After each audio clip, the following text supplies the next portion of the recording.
Hey everyone, so guys कैसे हैं आप सभी। ऐसा है आप सभी अच्छे होंगे, मस्त होंगे, स्वस्थ होंगे। सो गाइस एमपी के जितने भी स्टूडेंट हैं जो आयुष कोर्सेज में एडमिशन लेना चाहते हैं, यानी कि बीएमएस, बीएचएमएस, बीयूएमएस कोर्सेज में एडमिशन लेना चाहते हैं, तो उनके मन में एक ही सवाल है कि आखिरकार एमपी आयुष काउंसलिंग कब से स्टार्ट होगी। तो चलिए आपका ये जो मेजर डाउट है इसे मैं क्लियर कर देता हूँ।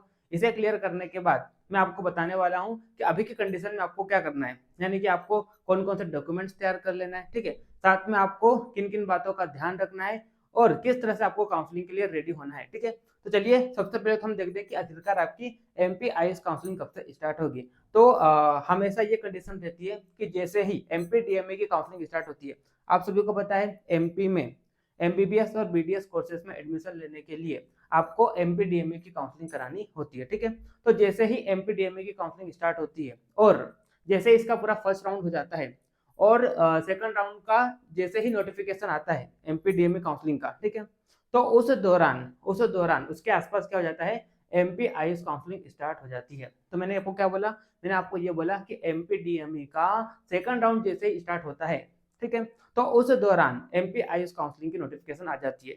मतलब मैं 50 साल की बात बता रहा हूँ आपको, ठीक है। तो जैसे कि आप सभी को पता है अभी एमपीडीएमए का फर्स्ट राउंड एंड होने को है, ठीक है, और इसका सेकंड राउंड स्टार्ट होने को है। तो अब बहुत ही जल्द एमपी आईएएस काउंसलिंग का नोटिफिकेशन आने वाला है, ठीक है। वही अगर मैं एक एक्सपेक्टेड डेट की बात करता हूँ तो लगभग 5 सितंबर से 10 सितंबर के आसपास, है ना, इस डेट के आसपास क्या हो जाएगा, एमपी आईएएस काउंसलिंग का नोटिफिकेशन आ जाएगा। हो सकता है अभी अगले 3 से 4 दिनों में भी आ जाए, ठीक है।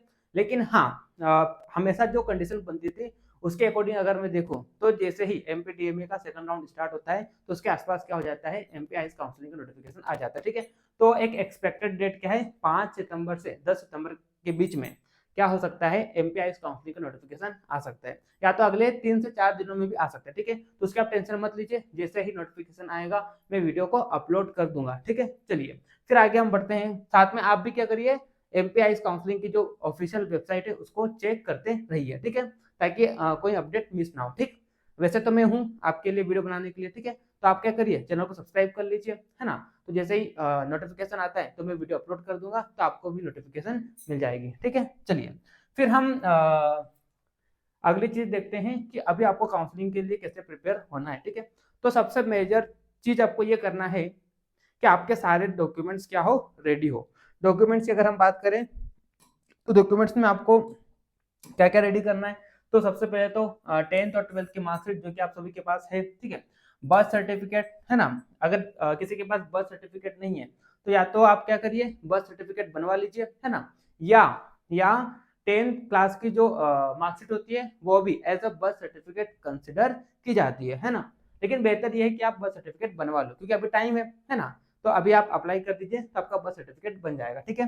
फिर नीट यूजी का स्कोर कार्ड, है ना। नीट का जब रिजल्ट आया था तो आई होप आप सभी ने स्कोर कार्ड अपने पास रख लिया होगा, उसका प्रिंट आउट भी ले लिया होगा। अगर नहीं लिया है तो अभी जाइए आप वेबसाइट पर, अपने रोल नंबर डालिए, नीट यूजी स्कोर कार्ड निकालिए, है ना, और उसको प्रिंट आउट ले लीजिए, क्योंकि अभी हो सकता है अभी शायद वो लिंक एक्सपायर नहीं हुआ होगा, ठीक है। तो जिसने नहीं निकाला है तो वो नीट यूजी का स्कोर कार्ड उसका प्रिंट आउट निकाल ले, ठीक है, क्योंकि काम पड़ेगा, एडमिशन के टाइम पे काम पड़ेगा और जब आप डॉक्यूमेंट वेरिफिकेशन कराने जाएंगे तो वहां पर भी इसकी रिक्वायरमेंट होगी, ठीक है।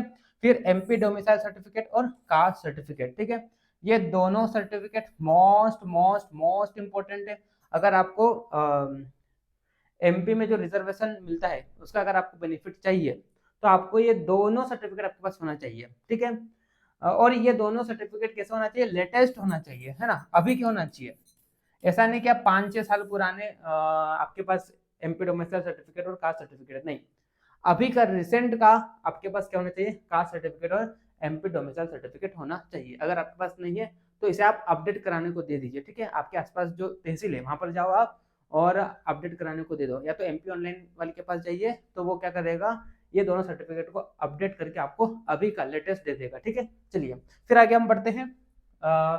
अगला क्या है, photo ID proof. Photo ID proof में आप Aadhaar card, PAN card, voter ID या ड्राइविंग लाइसेंस, इनमें से जो भी है तो आप रख सकते हैं, लेकिन मेनली लोग क्या रखते हैं, आधार कार्ड रखते हैं, ठीक है। डिस हाँ, अगर आप पीडब्ल्यूडी कैंडिडेट है तो आपके पास डिसेबिलिटी सर्टिफिकेट होना चाहिए, है ना। अगर आप किसी माइनॉरिटी कास्ट से बिलोंग करते हैं, जैसे कि बात करते हैं मुस्लिम हो गया, जैसे कि बात करते हैं जैन हो गया, जैसे कि बात करते हैं बुद्ध हो गया, ठीक है, तो आपके पास माइनॉरिटी सर्टिफिकेट होना चाहिए अगर आप रिजर्वेशन का बेनिफिट लेना चाहते हैं तो, ठीक है। अगर आपके फैमिली में कोई फ्रीडम फाइटर रहा है तो उसका सर्टिफिकेट आप बनवा लीजिए, ठीक है, क्योंकि इसका भी आपको बेनिफिट मिलेगा। यहाँ पर क्या होता है, जो जिसके फैमिली में कोई फ्रीडम फाइटर रहा हो और उसके पास अगर मान लो फ्रीडम फाइटर का सर्टिफिकेट है तो रिजर्वेशन मिलता है, ठीक है। साथ में वैसे ही अगर किसी के पापा सैनिक में है, यानी कि आर्म फोर्स में, ठीक है, तो आप सैनिक कोटा सर्टिफिकेट भी बना लीजिए, क्योंकि इसका भी एक अलग से रिजर्वेशन मिलता है, ठीक है। नीट एडमिट कार्ड आपके पास होना चाहिए, ठीक है, प्रिंट आउट करा लीजिए, अगर पीडीएफ में है तो प्रिंट आउट करा लो और एक फाइल बना के रख लो, ठीक है।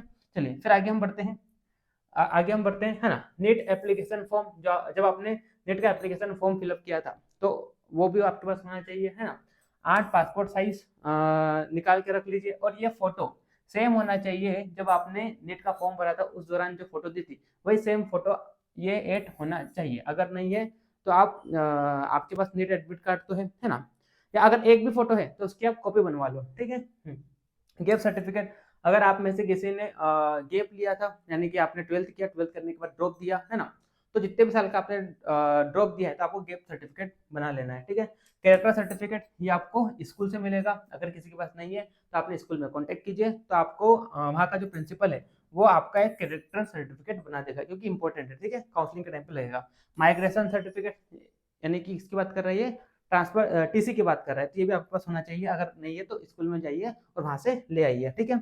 और मेडिकल फिटनेस सर्टिफिकेट, अगर आपको हाँ, साथ में मेडिकल फिटनेस सर्टिफिकेट भी होना चाहिए, ठीक है। ये गैप सर्टिफिकेट कैसे बनता है, मेडिकल फिटनेस सर्टिफिकेट कैसे बनता है, तो इसके लिए मैं अलग से वीडियो बना दूंगा, ठीक है। तो इस तरह से ये इंपॉर्टेंट डॉक्यूमेंट्स है जो कि आपको जमा कर लेने हैं, तैयार कर लेने हैं काउंसलिंग से पहले पहले, क्योंकि जब काउंसलिंग स्टार्ट होती है तो उस दौरान काफी पैनिक होता है स्टूडेंट्स को, और इतने में से अगर मान लो एक भी डॉक्यूमेंट नहीं रहा तो बच्चे को काफी पैनिक होता है। अभी आपके पास टाइम है तो शांति से आप जो मैंने आपको यहाँ पर डॉक्यूमेंट की लिस्ट बताई है तो इन डॉक्यूमेंट्स को आप रेडी कर दीजिए, ठीक है। एक और इम्पोर्टेंट चीज है कॉलेज की फीस। देखिए, अगर आप एमपी के प्राइवेट कॉलेज में एडमिशन लेना चाहते हैं तो मिनिमम आपके पास 4 लाख रुपए होना चाहिए, विथ हॉस्टल की बात कर रहा हूँ मैं, है ना, ट्यूशन फीस सब आ गया उसमें, मतलब पूरा फी आ गया, ठीक है। तो मिनिमम 4 लाख रुपए होना चाहिए अगर आप एमपी के किसी भी प्राइवेट कॉलेज में एडमिशन लेना चाहते हैं, और यही फीस जो है वो 6 लाख तक वेरी करती है ना। अगर आप थोड़ा अच्छा कॉलेज लोगे तो फीस थोड़ी बढ़ जाएगी, यानी कि 4 से ऊपर हो जाएगी, ठीक है। और ये फीस जो है एडमिशन के टाइम ही देना पड़ती है। कई सारे स्टूडेंट को ये लगता है कि मेरी तो स्कॉलरशिप लग जाएगी तो मेरे को तो फिर कोई दिक्कत है नहीं फीस की, तो ऐसा नहीं है। स्कॉलरशिप जरूर मिलेगी, लेकिन एडमिशन के टाइम पर आपको जो भी कॉलेज की फी है वो सारी देना पड़ेगा, ठीक है। तो इसलिए मैं आपको अभी बोल दे रहा हूँ, आपके पापा को बोल दीजिए, अगर आप प्राइवेट कॉलेज में एडमिशन लेना चाहते हैं तो पापा को बोल दे कि पापा कम से कम आपके अकाउंट में 4 लाख रुपए होना चाहिए, ठीक है।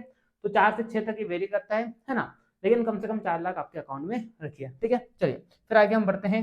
देखिए, अब एक इम्पोर्टेंट आपको मेरे को एक इन्फॉर्मेशन देनी है। तो अगर आप में से कोई मेरे से पर्सनल काउंसलिंग गाइडेंस लेना चाहता है, यानी कि मैं ही आपकी काउंसलिंग कराऊं शुरू से लेकर लास्ट तक, जब तक आपको कॉलेज अलॉट नहीं हो जाता है, तो आप क्या कीजिए, इस नंबर पर मेरे को कांटेक्ट कर दीजिए। ये मेरा पर्सनल नंबर है, या तो व्हाट्सअप कर दीजिए या मेरे को कांटेक्ट कर दीजिए अगर मेरे से कोई पेड काउंसलिंग लेना चाहता है तो, ठीक है। एकदम मिनिमल चार्ज है मेरे, है ना, उस मिनिमल चार्ज में मैं आपकी सारी काउंसलिंग कर दूंगा, आपको जरा भी दिक्कत नहीं होगी, है ना। 10 जगह आपको भटकना नहीं पड़ेगा, कैसे आपको काउंसलिंग करानी है ना। अगर मान लो कॉलेज अलॉट होता है तो कैसे आपको अपग्रेडेशन कराना है ना, कैसे आपको एडमिशन लेना है, एडमिशन के दौरान कौन से डॉक्यूमेंट्स की रिक्वायरमेंट होती है ना, किन किन बातों का ध्यान रखना है, तो मैं आपको पर्सनली गाइड करूंगा काउंसलिंग से रिलेटेड सारी चीज़ों का, ठीक है। एकदम मेरे मिनिमल चार्ज है, ठीक है। तो मेरे को आप कॉन्टेक्ट कर लीजिए। साथ में अगर आपने आयुर्वेदा विंग्स एप्लीकेशन को डाउनलोड नहीं किया है तो लिंक आपको डिस्क्रिप्शन में दिया गया है, एप्लीकेशन को डाउनलोड कीजिए। जैसे ही आप एप्लीकेशन को डाउनलोड करेंगे वहां पर आपको